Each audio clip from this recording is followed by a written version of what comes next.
I'm going to do a video on how I do my own fecal egg counts at home for anybody who's interested in the process or maybe wants to try it themselves. So first off, you need a microscope.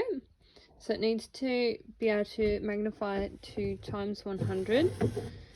So this is I think it's called a Maxiapta. I'm not sure how you pronounce it. It's not a particularly expensive one, but one thing I do recommend is that you get an adapter so that you can view it through your phone. So when I start doing the actual count, I will have the phone camera right up, so I can actually use the phone screen to view, because viewing through the eyepiece is incredibly hard on your eyes. I really struggled with it, so having the phone screen was a huge plus. You do need power for your microscope as well, so you need to be able to do this somewhere where you've got a power point to plug into. So next we have a flotation solution.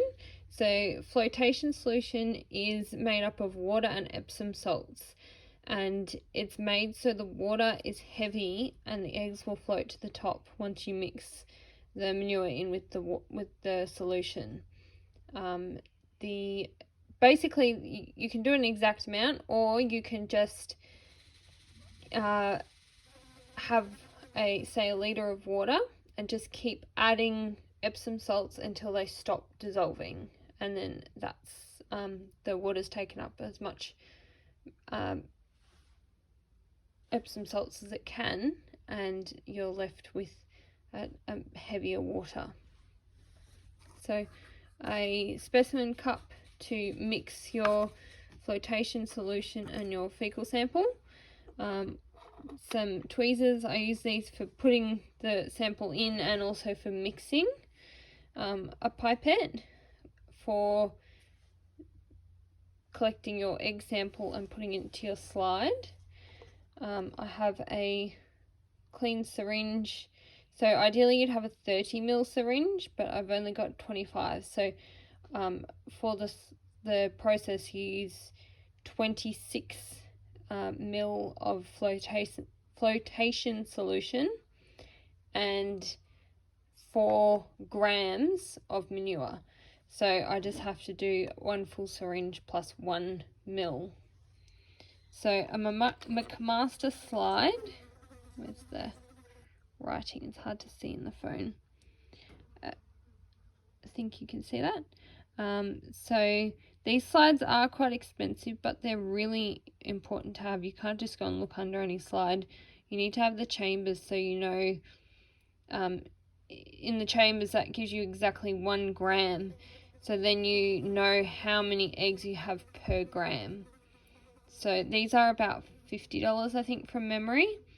But they're definitely a necessary part of the process. There are other ways to do the counts, different processes, but this is the one I know.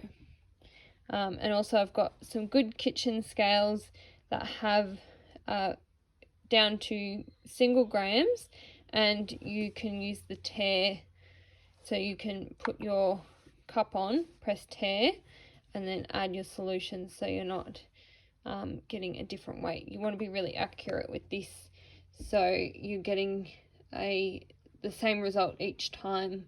If you're doing multiple counts with the same animal or counts with different animals, you know that you're getting it accurate each time. Alright, so I'm gonna get my solution started and I will turn this back on in a second.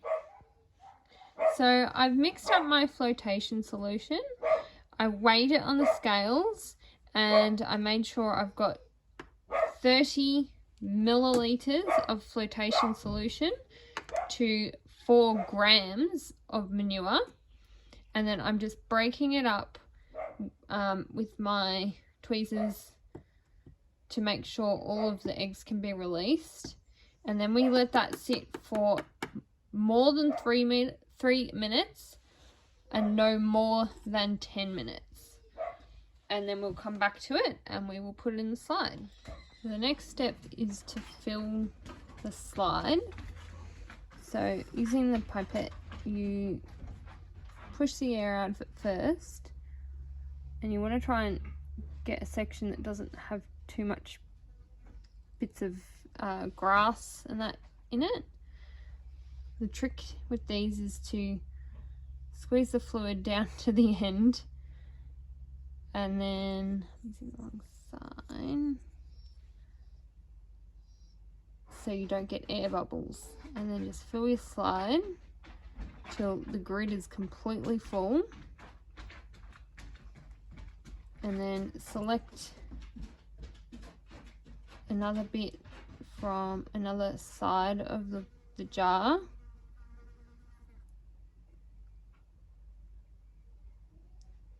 if you haven't got enough, you can just add more.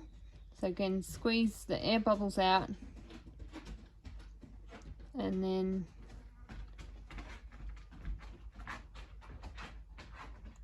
fill your slide.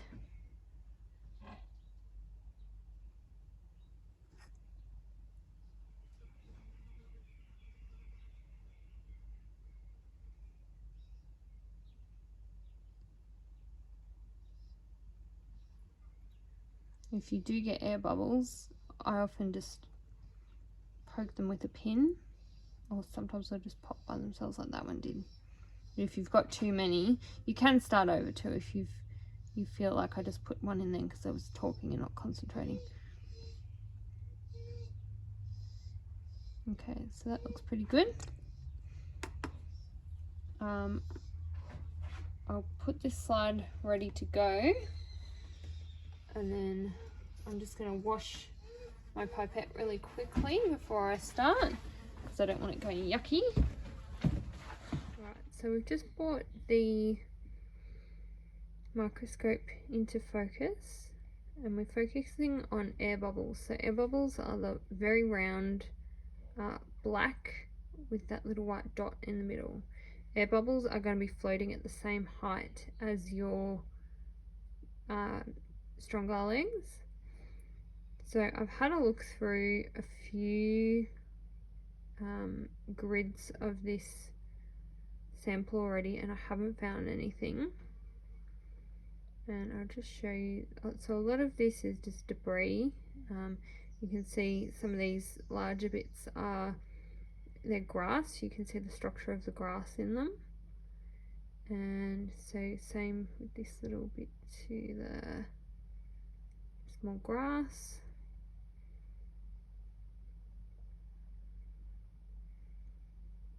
And lots of air bubbles so far. So that dark one is to the left. In the middle is just an air bubble on an artifact, a piece of grass. And so I think there's a bigger air bubble, I think, playing with my flash on the camera.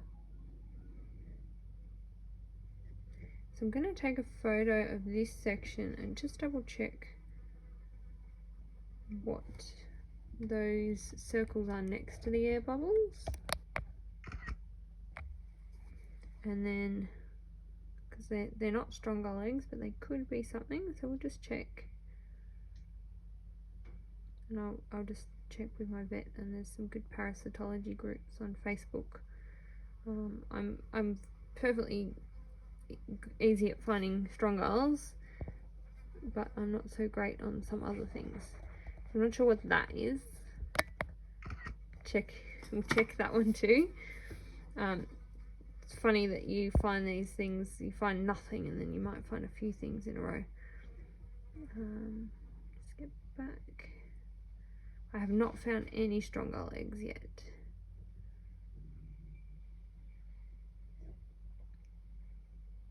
So just zip through a little quicker. I think that's an artifact, that dark splodge, but I'll just check because of the shape. Stronger legs are oval shaped. If I don't find anything in the slide, I'm going to add a photo of one so you can see what I'm looking for. Okay, so we're at that's the end of our first grid. So we can just zip across to the second grid.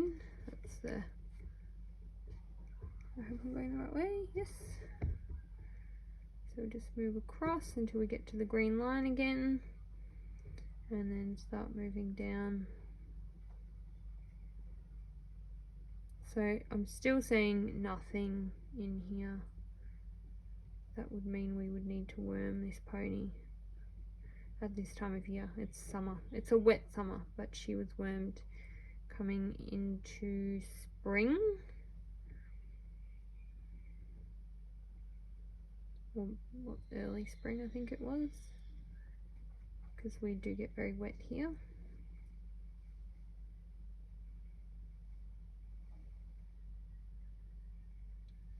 I hope this is not blurring your eyes like it is mine. But yeah, it's basically just lots of air bubbles, lots of debris, bits of grass.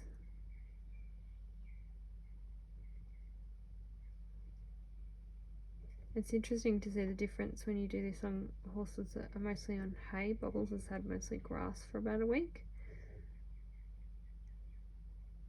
And more bits of just grass fibres.